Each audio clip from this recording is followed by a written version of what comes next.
पाकिस्तानी मियाँ बीवी ने अपनी गाड़ी पर 22 मुख्तलिफ ममालिक और 2 बरआज़म की सैर करके नया रिकॉर्ड बना डाला। हम दोनों ने 23,000 किलोमीटर गाड़ी ड्राइव की। अप्रैल का जो मौसम था टर्की से ऑनवर्ड्स तो बहुत ही ज़बरदस्त हो गया। ईरान से काफ़ी सारी शॉपिंग की, कारने डी पैसाज, डॉक्यूमेंट्स रिक्वायर्ड हैं गाड़ी के। कितनी कॉस्ट है इस सारे सफ़र पे? लंबे सफ़र करने में आपको किन किन चैलेंजेस का सामना करना पड़ा? अच्छा, सफ़र शुरू करने से पहले जो हम लोग प्लानिंग कर रहे थे या रिसर्च कर रहे थे, उस वक्त हम लोगों को जो है लगा कि हमें काफ़ी सारे चैलेंजेस फेस करने पड़ेंगे, स्पेशली ग्रीन पासपोर्ट के ऊपर जो हमने चीज़ें सुनी हुई थी। लेकिन अल्हम्दुलिल्लाह हम लोगों ने ये 22 मुल्क का सफ़र किया, 2 कॉन्टिनेंट्स हम लोगों ने ट्रैवल किया, लेकिन कहीं पर भी आप यकीन करें कि हमें किसी किस्म का जो है ना चैलेंज फेस नहीं हुआ। ये सारा सफ़र आपने ग्रीन पासपोर्ट पे किया? जी, हम दोनों के पास पाकिस्तानी पासपोर्ट है। तो ये आइडिया किसका था? आपका था, आपकी वाइफ का था? देखिए, आइडिया तो मेरा था और ये तकरीबन 10 साल पुराना मेरा ड्रीम भी है, तो इवेंचुअली वो अभी हम लोगों ने मटेरियलाइज़ हुआ और ये हम लोगों ने ट्रिप किया। तो आप पाकिस्तान से कब निकले और कब आपका आखिरी मुल्क का सफ़र तय हुआ? हम लोग बिल्कुल अप्रैल के शुरू में ईद के ही आखिरी दिन या उससे नेक्स्ट डे हम लोग निकले थे और मिड ऑफ जून वापस आए। टोटल ये ट्रिप 2.5 महीने का हम लोगों ने किया। इन 2.5 महीने में आपने 22 ममालिक घूमे, सबसे अच्छा और बेहतर मुल्क कौन सा लगा आपको?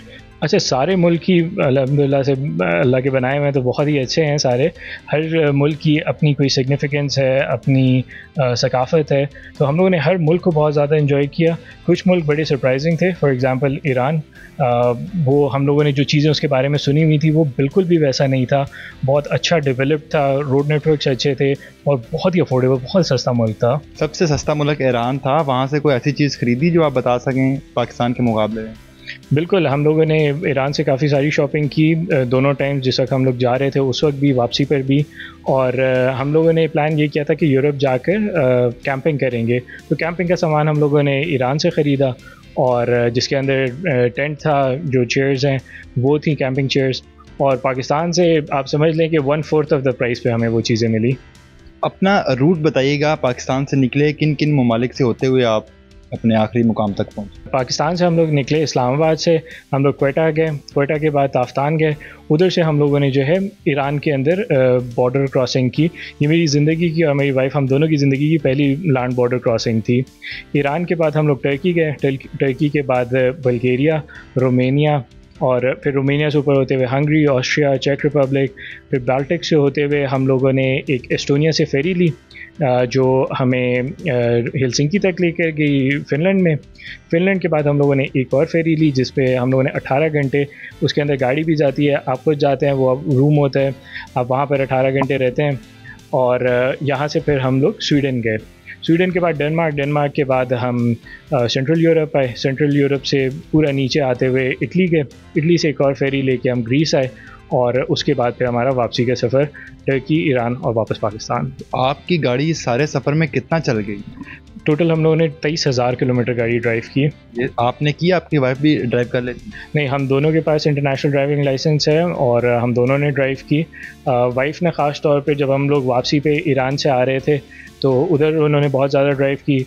बलूचिस्तान जो कि बड़ा एक मुश्किल ड्राइव समझी जाती है, उन्होंने उधर भी जो है एक अच्छा डिस्टेंस ट्रैवल किया। आपकी गाड़ी कौन सी है, कौन सा मॉडल है और इसके पेपर्स तैयार करने में आपको किन किन मुश्किलात का सामना करना पड़ा?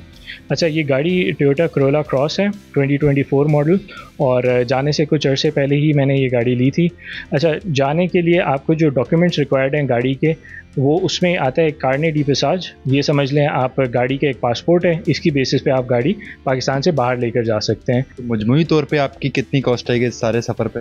अच्छा, सफ़र की कॉस्ट जो है, इसको मैं आपको एक तरीका बता देता हूँ जो लोग इंटरेस्टेड हैं ये सफ़र करने में, कि इंस्टेड ऑफ कि मैं अगर आपको अपना बताऊं, क्योंकि हर बंदा एक अलग तरीके से ट्रैवल करता है, हर किसी की ट्रैवल प्रेफरेंस डिफरेंट होती है और ख़ास तौर पे हर कोई जो है वो 22 ममालिक नहीं जाना चाहता, कोई 2, 3, 4, 5 जाना चाहे। तो इसका एक तरीका ये है कि आप एक अपनी पर डे बेस्ड कॉस्ट, अब बेस्ड कॉस्ट ये होती है कि आपका डेली के 3 खर्चे लाजमी हैं जिसमें आपका अकोमोडेशन, मील और फ्यूल।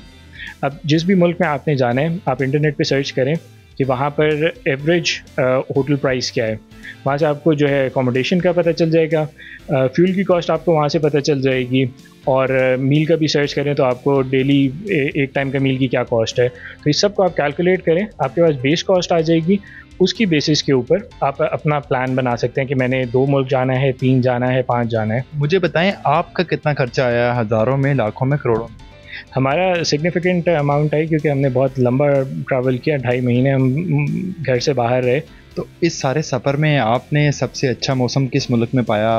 अच्छी अच्छी चीज़ें आपने देखी, थोड़ा सा बताइएगा कि आपको कौन सी ऐसी बात याद है जो आप आज भी बताना चाहें कि इस मुल्क में ये चीज़ अच्छी थी?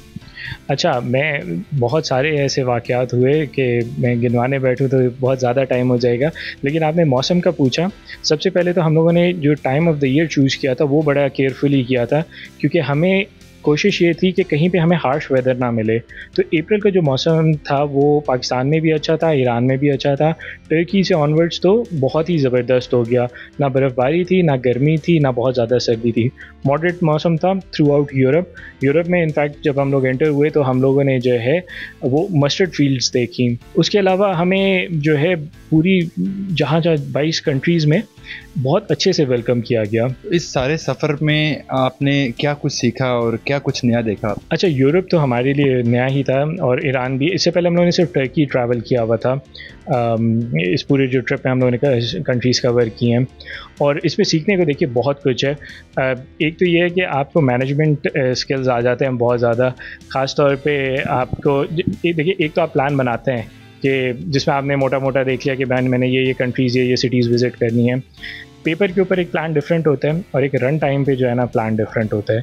तो एक ये कि आपने रिस्क मैनेजमेंट किस तरीके से करनी है, किस जगह पर जाते हुए आपको किस किस चीज़ का ख्याल रखना होता है, ये आपने देखना है। और अगर खुदा ना ख्वास्ता कोई किसी जगह से डी रूट करना है तो वो किस तरीके से करना है। तो ये वाली सारी चीज़ें, ख़ासतौर पर बलूचिस्तान में हमारे साथ ये हुआ कि जिस वक्त हम क्वेटा से निकल रहे थे तो हमें 4 घंटे का एक डिटोर करना पड़ा।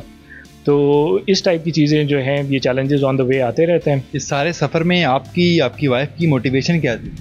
देखिए, हमारी मोटिवेशन बड़ी सिंपल सी थी। वो ये था कि हमने साइट सीइंग करनी है, मुल्क एक्सप्लोर करना है, लोगों से मिलना है और खाने ट्राई करने हैं। तो ये सारी चीज़ें हम लोगों ने की, और this is what kept us motivated. और ये बड़ा अच्छा सवाल इस तरीके से भी है क्योंकि आप जब इतना लंबा सफ़र कर रहे होते हैं, एक तो थकन भी हो जाती है, लेकिन ये सारी चीज़ें थी जिसने हमें जो है ना बिल्कुल थकने नहीं दिया। हर दूसरे दिन हमने कोई नई एक चीज़ एक्सपीरियंस की। तो ये हमारी मोटिवेशनल फैक्टर था। ये बता सकते हैं आपकी शादी को कितना अर्सा गुजर गया? और मुझे 5 साल हो गए हैं। तो ये प्लान कब से बना रहे थे आप, जब अब जाके मुकम्मल हुआ है? देखिए, ये जैसे मैंने आपको बताया 10 साल पुराना ख्वाब है। हो सकता है खैर शादी भी नहीं हुई थी। आपकी गाड़ी पे आपने अपने नाम लिखे हुए हैं, साथ बी पॉजिटिव और ए पॉजिटिव लिखा है, इसके पीछे क्या कहानी है? अच्छा, ये एक आप समझ लीजिए, जब लॉन्ग ट्रैवल या ओवरलैंड कर रहे होते हैं तो एक सेफ्टी प्रिकॉशन है कि खुदा ना ख्वास्ता कि आपको कोई इमरजेंसी होती है या गॉड फॉरबिड एक्सीडेंट हो जाता है, तो ये इमरजेंसी रिस्पॉन्डर्स के लिए हेल्पफुल होता है कि आपको ब्लड ट्रांसफ्यूजन चाहिए तो उनको जो है हमारे यहाँ नाम से ब्लड ग्रुप्स हमारे पता चल जाते हैं। और दूसरा ये सवाल होता है कि उनको ये किस तरीके से पता चलेगा कि कौन कौन है। तो जो ऊपर वाला नाम होता है अमूमन ये ड्राइवर का होता है, और नीचे वाला जो है ये को ड्राइवर का होता है।